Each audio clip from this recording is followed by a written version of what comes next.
Hi YouTube, welcome back to my channel. I hope that you've had an amazing week and an amazing day.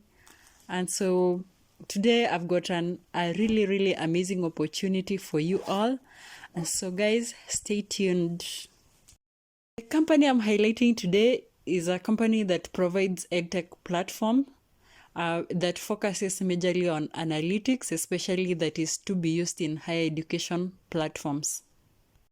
Particular opportunities for people known as test assessors or raters.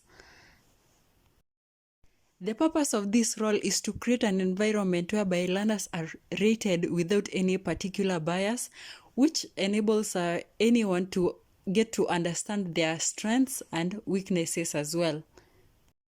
As an applicant, your role will be reading through responses and comparing them against the pool of applicants.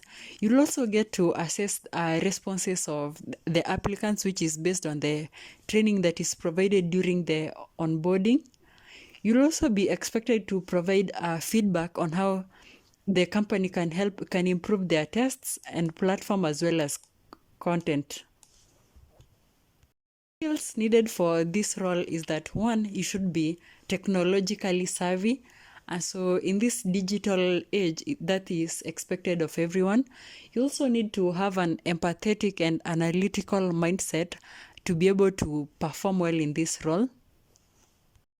Essential that you be a very curious person, and by curious that means that you should be someone who is willing to learn and willing to take up new ideas. You should also be detail oriented when providing areas of improvement or any potential issues.